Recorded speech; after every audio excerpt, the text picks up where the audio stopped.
Claudine, locale per palati fini e buongustai, dove si mangia, si beve e si respira bird, Collio e Quay.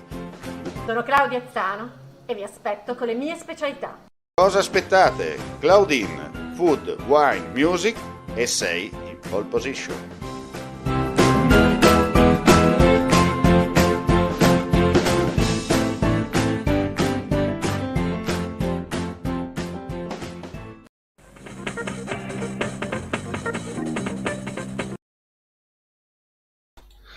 Cordiale saluto gentili amici, ben ritrovati a questo appuntamento live per quanto riguarda il nostro audio video giornale del mattino con le ultimissime dal Friuli Venezia Giulia, chiaramente aggiornamenti di cronaca.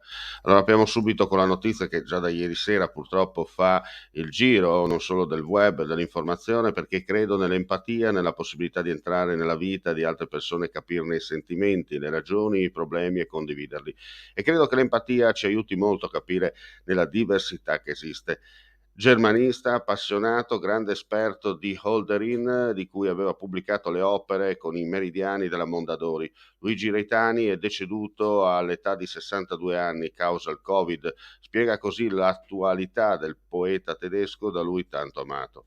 Era un ribelle in un mondo che disattese le speranze, diceva. Leggere Hölderlin sottolineava gentile, significa calarsi dentro la vita di un ragazzo che aveva 19 anni quando arrivava la rivoluzione francese. E la lettura e la letteratura, spiegava il professore che per 4 anni ha diretto dal 2015 al 2019, aveva lasciato la sua università, l'Ateneo di Udine, per dirigere l'Istituto Italiano di Cultura a Berlino, apprezzatissimo proprio nella capitale tedesca, dove oggi lo piange l'ambasciatore Armando Varicchio. Reitani era nato a Foggia nel 1959, dopo l'esperienza in Germania era tornato a vivere a Udine, sua città d'elezione, dove tra l'altro dal 2008 al 2013 aveva ricoperto anche l'incarico di assessore alla cultura. Insomma, molti messaggi di cordoglio da parte di tutti, anche da parte di coloro che hanno avuto la fortuna di conoscere Reitani sia sotto l'aspetto culturale, sia sotto l'aspetto di docente e anche sotto l'aspetto politico. Di certo perdiamo veramente una grande persona. Ed ora cambiamo argomento, andiamo a Tarvisio. Una coppia di anziani è rimasta ferita ieri pomeriggio dopo essere stata assalita da un cervo mentre facevano una passeggiata nei pressi di alcune abitazioni. L'animale, secondo il racconto di alcuni testimoni che hanno assistito alla scena, ha caricato e colpito più volte l'uomo e la donna, facendoli anche rotolare lungo un lieve pendio. Entrambi i feriti hanno riportato lesioni serie, in particolar modo la donna, che è stata trasportata in elicottero all'ospedale di Udine. L'uomo invece è stato trasferito in ambulanza al nosocomio di Tolmezzo. Entrambi, come detto, gravi, ma secondo le ultime notizie fuori pericolo di vita.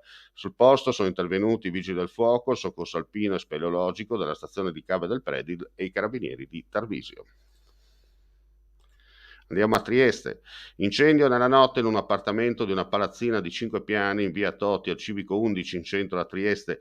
L'allarme è scattato poco prima delle 4, facendo accorrere sul posto i vigili del fuoco del comando provinciale Giuliano, la seconda squadra e il funzionario di guardia, per un totale di 10 operatori. Il rogo è stato causato da un problema che si è originato su un piano cottura, ha interessato l'area della cucina, compresa la cappa di aspirazione, leggermente intossicati senza ricovero in ospedale su loro precisa volontà da parte degli occupanti. Le operazioni di spegnimento e messa in sicurezza si sono concluse poco prima delle 7. Sul posto, per i rilievi di legge, anche una volante della questura del capoluogo giuliano. E con questa notizia chiudiamo qui questo veloce edizione live del mattino. Ulteriori aggiornamenti sul nostro sito www.friulitv.net. Grazie come sempre per la visione e l'ascolto e non resta che augurare a tutti voi un buon proseguimento di giornata. Vuoi assaggiare una birra dove al suo interno scopri la specialità tipica friulana? Lumi Beer, il prodotto ricavato in 20 ettari di terreno coltivato orzodistico, biodiversità, performance ambientale. Lumi Beer nelle sue 5 versioni disponibili, 4 per consumo veloce e dissetante e la versione Magnum per intenditori. Lumi Beer si abbina a qualsiasi palato. Lumi Beer è un prodotto esclusivo Azienda Agricola Pancera, il buon seme, i buoni frutti.